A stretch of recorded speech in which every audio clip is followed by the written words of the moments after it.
Alright guys, it's 2024 and we are finally going through the Hilux. It's behind me here, so we're going to take you around the car completely, so let's get into it. Alright, so a lot of people ask me straight away whenever they see the car, what sort of suspension is it running? It's still running the same suspension it's always been running. It's Bilstien 3-inch adjustable front struts with the Offroad adjustable up control arms, and then it's running the diff drop from Offroad.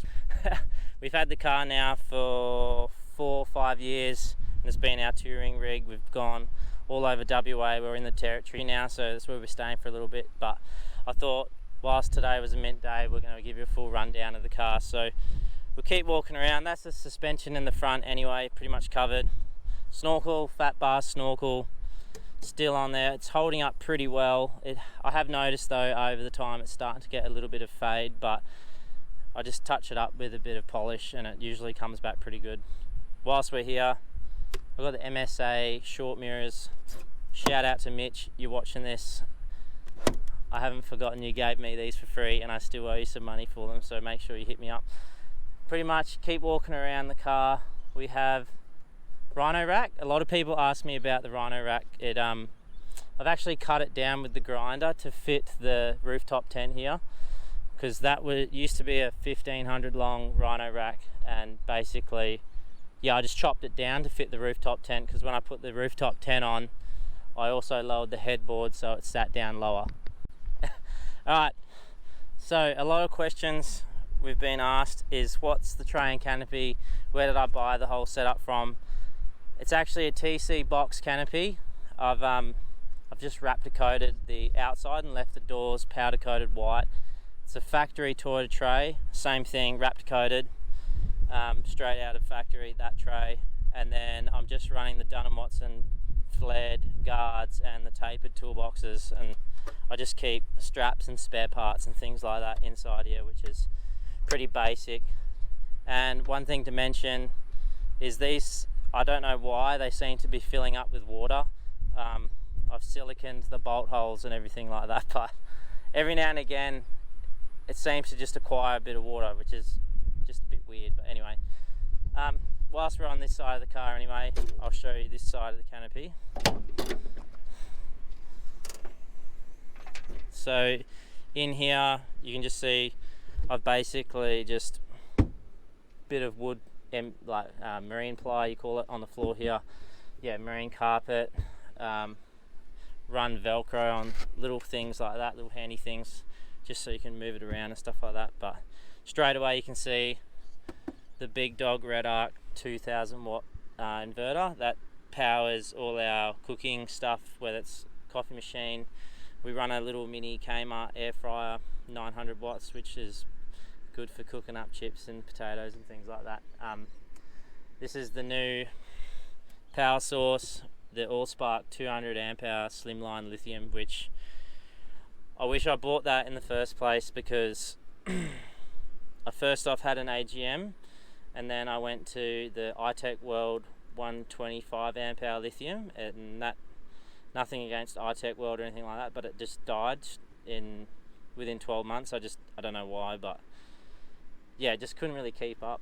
It just wasn't holding enough charge. And Candy's behind the camera now, but do you remember when we were away and we were waking up to the Redarc system every morning, like going beep beep beep? Yeah. Yeah, we're in the rooftop tent and I could hear the Redarc just freaking out basically, because we had no battery power. And yeah, so that's why I ended up biting the bullet and getting that battery. That battery was 2,300, I think it was. Very expensive, I suppose, but in the scheme of things, the battery is your lifeline of your setup. So yeah, so inside here you can see our little companion aqua shower tent.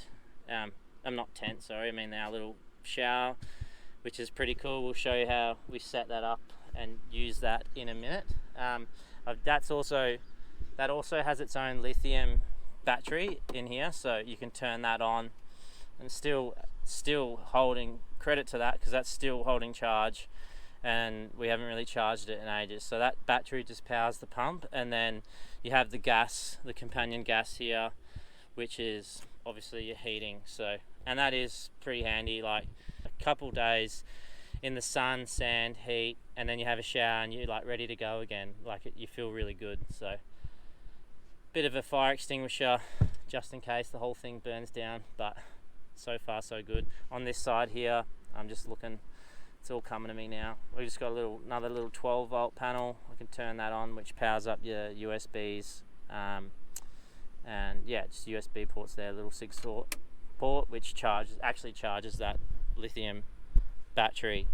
So yeah, that's kind of this side. I suppose whilst we're here, while we can still see it, right up the top here, I'll just move the camera forward. That's a little changeover switch right up in there. So basically, when and if you would like to run the inverter on direct 240, Mitch and Adam, thanks to the boys, they helped me wire that in through the Redarc charger, so I can hit the changeover switch down, and basically what that does is over here, we'll just walk around.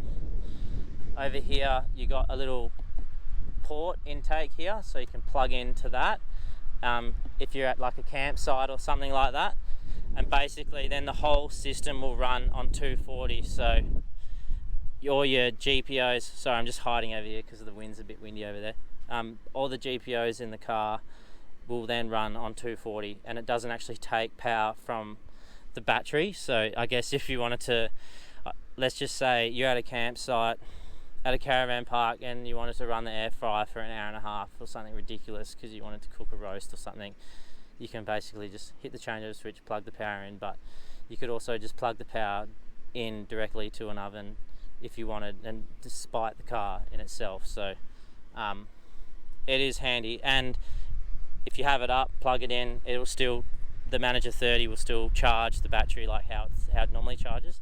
Anyway, yeah, so with the shower setup, I guess while we're still here, you got the shower here, and I've drilled through the actual canopy, which is the water outlet, so I suppose what actually sucks the water in. Drilled it through and ran it into just like your normal water jerry cans you get from Anaconda, BCF, but I drilled the hole out with a hole saw, drilled a hole in a PVC lid so I could run the pump inside this jerry can. It's 20 litres, pretty good. This one's just a top up jerry can, bit of drinking water, or if we want to shower we can run that. And then essentially what we do is undo it's pretty basic, just undo that, and then you can unscrew this here, which is just a blank. I've just put a blank on the back of the canopy. Pull that comes out like that, and then when we shower, when the awning's set up, or whenever you want the shower awning out, it's just a basic XTM shower awning. I'm not really going to pull that out because I'm assuming you all know what that sort of looks like. It's just literally a basic ensuite tent. One thing I say about it, this car's lifted, you see your knees when you're showering, so usually we just hook that on the awning and just shower underneath the awning, because where we camp usually not many people are there anyway. So yeah, so tyres, we'll go back to the rims and tyres because they come to me. I'm actually running the Maxxis Razzr AT 285 7017s. The rims are the Dirty Life DT1s, imitation beadlocks. Around the back side of the car now, we just shuffled because of the wind was getting a bit hectic. We got the crash pad bag here. This is just basically where we put all our rubbish. Got the spare on the back, and I just made a little spare wheel carrier, nothing too flash, just welded it up with, yeah, so. And then on the back here, just got some aftermarket tail lights, hold number plate. It's very basic, it's nothing special. So we may as well move around here now. This is where all the magic is, I suppose, of the canopy camping setup. One thing I'll say is we've had this canopy now for, I'd say, 3 years, and it's holding up really good. I just have had a little bit of an issue with the locks now, so that one's just a dummy lock, but I've ordered new ones. So this is the setup, I guess. So up here in the corner you can see everything's very tightly fitted. that's the Manager 30 up in there, and that is a very tiny gap in between, but it fits and it's good. So I've just yeah, so you got a little manager screen here. That's all pretty standard, tells you about your battery, how much solar you're bringing in, how much charge is it charging right now. Right now it's pulling in 6 amps. Tells you your battery state and all that kind of stuff. That is handy having that, but that's been around for a while now anyway. So yeah, so we've got the Bushman's 85 upright fridge, which is good now thanks to Matty after he regassed it for me. That's all holding up. Yeah, I guess we may as well. After a few years of owning it now, you can see in here it's had a few little cracks and things like that from, I guess, heavy glass. I've had a bit of glass in there. Definitely recommend don't run glass because the glass bottles will break on steep point corrugations. Yeah, so look, there's been a little things, but this is a real kind of a walkthrough, and I'm not going to sugarcoat anything. So, but in saying that, after it regassed it, because I had an issue with it, and it just wasn't getting cold, I suppose. So then Matty regassed it for me, and now it's mint, and that was 12 months ago he did that, and it's still holding up good. So yeah, so then I've just got a few little switches here, 2 rocker switches literally for each canopy door lights, and then comes up here and you can just change it. These are from opposite lock, these lights. The orange light at night is good for bugs and things like that, in saying that you still get smashed by moths and things like that. So yeah, so this is a little inverter switch you can buy from Redarc. Super handy because obviously the canopy's so compact. Turn that on, and then I've just wired up the inverter power to this GPO here, so we got 240 power essentially when that's turned on. And I've ran a sneaky little Kmart flush side mount plug in, and that runs around to this little power board here which just sits on the corner. I've just velcroed that in. It's nothing special, but it all ties in sort of nicely. Yeah, so bit of decorations on here. This is all the places I've explored so far, which is pretty cool. And same with this canopy door up here, all the cool little roadhouse stops. We got the MW pantry. This is a bit of a new addition to the canopy. Definitely is a good bit of kit. I just what I did to fit it in the TC box, because this is the older TC canopy, so if you buy one now, this is not exactly what you get. They've sort of changed it a little bit. The opening here is a bit higher and the door kind of opens up on top of the canopy. You'll see what I mean if you know what you're looking at with canopies. But yeah, so I had to cut the MW one little spacer because they come with that 50mm spacer. I just cut that down, chucked a bit of angle on from Bunnings, painted it black, so that all ties in nicely. So then we come over to the drawer. This is a BCF XTM drawer. A lot of people ask me about this, so you now get the information that you're after. So we've just chucked in here a few little Kmart separators. It's very basic. We pull them out when we're setting up, and then we can just pack them into that, put them back into the drawer. So it's like a bit of a drawer organizer on a budget. And then this is the BCF XTM kitchen slide thingo with their fridge slide, but basically what I did, let's chuck that there. This is the main thing that a lot of people ask me, how did I mount that drawer onto that? And basically Geordie and I sat in the shed, we stared at it for like 3 hours working out how we're going to do this. So here's the trick. What we did, we pulled the slides out, and then basically underneath that slide in there we tech screwed up into the main frame a bit of rectangle RHS, and then the drawer bolts onto that RHS and it spaces it like that. It sounds a bit technical, but it's actually super simple, and I have seen now a lot of people actually are doing it, so that's good. Yeah, so but this works mint. So we just got like a little shallow drawer, couple of plates, the Dune cooker. That's why I chucked this power board here, so I just plugged that straight into that. That's a bit of a trial new addition because of the whole induction craze, I suppose.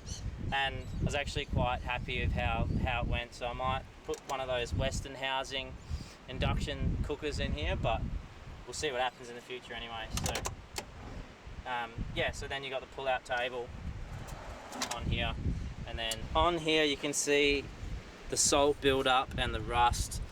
This is because these have been in here now for a couple years and they're taking a beating. It's parked up like this on a beach all day with the canopy open, salt, air, things rust. So that's something to take in mind. Up here now, after we put the MW slide-in pantry, this just opens up a lot of storage space for us. We just throw things up here like our cooker. You can see our cooker right up in there.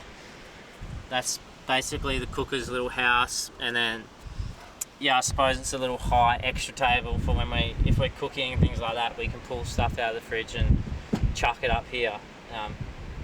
But yeah, that's the inside of this canopy so far. Edition 25, because it's always changing. So this is the Motop 270-degree awning. Only reason why I went Motop is so it literally bolts straight onto the Motop tent, because I wanted the Darchi one, but then I would have had to make different brackets to hold on the tent and all that sort of stuff. And as you know, last minute things before you're going away, it just needs to happen. So that's why we went with the Motop. But it has been a good awning, so just quickly pull that out. This comes out.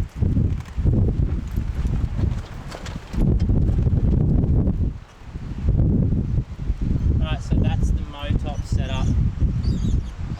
What it used to have was this little bungee cord that comes with it. I just swapped it to a ratchet strap so I can just pull it extra tighter. So you can see it's a bit windy now. We don't have any of the legs out, and that's holding up just fine. And then when I open up the door here, it just sits on this framing, so there's still plenty of space for us to get in here, and it doesn't really affect the awning, or doesn't need to be spaced up or anything like that. So that's the awning. We're inside the car now. I just thought I'd quickly show you the head unit. So we've just chucked a new head unit in here. This is an aftermarket replacement. I got it from Custom Car Stereos. It's got your Apple CarPlay. You hit T-Link like that, brings up all your Apple things, I suppose. Spotify. It's good for music, things like that. Maps. It's very quick and responsive, as you can see. And it also has its own, oh, there we go, built-in apps as well. So like things like HEMA, KO Sports, YouTube, 7 Plus, Wiki Camps, things like that. It's good. But keep in mind that you actually need to link this to the internet if you want to use those apps. So you can do that by swiping down here, hitting Wi-Fi, going into the settings, and then you can connect up your phone.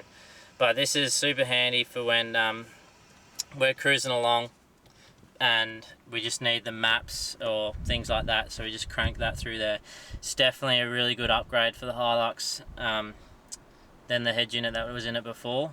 Makes it a lot more usable, user-friendly and things like that. So yeah, that's the head unit. In here too, on this side of the car, you can't really see it, but it's just your basic switches. I just got a compressor switch and a light bar switch. So that turns on your compressor, turns on the spotties, and yeah, so where I mounted the compressor, I mounted the compressor in the engine bay just up the front here, and then yeah, that's the ARB twin compressor, super good, pumps up the tyres super fast. Used to have the little Kings one get out, having to put it on the batteries, like all that stuff's good, but I guess when you're traveling more consistently, we're not on the road full time yet, but it's just all the little things that make your life a little bit easier. So having that compressor inside the engine bay there, hardwired, is yeah, it's just super handy. Got a little outlet here that plugs into your UHF, so I just plug the UHF in there and then turn it on. The UHF's mounted all behind the dash, and then we just got the GME Antannas 6.6 dB and then the small one there, whatever that one is, and you can just swap them over to whatever range, I guess, whatever you want with your UHFing. But to be honest with you, we don't actually even really swap it over. We just run the smaller one most of the time. So that is the main sort of inside here. Purely for video purposes, the ladder is in the back seat of the car. And bring that around here. We're back on the GoPro audio because of the wind on this side. I'm going to be doing this one-handed too. So that goes up, hooks onto, oh, I lied about the one-handed thing. Slide it out, come back up the ladder. So this is the Motop 135 Plus, so it is a bit wider and a bit thicker. We're running a double solar panel on it, so it's a little bit heavier to push up, but it does still go up just fine. So then run that down there like that. That's the rooftop setup. So Candy can chuck me the camera and I'll give you a quick tour through. So this is inside the rooftop. You just got a bit of storage up there, and then we've upgraded the mattress, running a Wanderer Extreme mattress here, a bit thicker, eggshells on top, a few sticks in the ear, does the job. That's the rooftop. There's usually the metal clips that go in on that hold it down. And yeah, you can see here we're running the double panels, which is super good for getting your solar charge in for when you're camping to charge your battery. So that's pretty much the whole setup in the flesh anyway. So when the rooftop tent and the awning are out, all I do is literally move the ladder around to the other side and put it onto that shower tent and climb up that way and get in. But we rarely leave the awning out at night anyway when we're sleeping in the rooftop tent, because you never know, wind and those little sounds at night give you the shit. So that is the setup. If you got any questions or anything like that, hit me up in the comments. If you want to see more of the Hilux, jump onto my Instagram, Curtis Lernan, and you'll see pretty much the ins and outs and the build process and all that stuff. But that's our setup. That's how we're going to do the lap of Australia. So yeah, thanks for watching. Appreciate it. See you next time.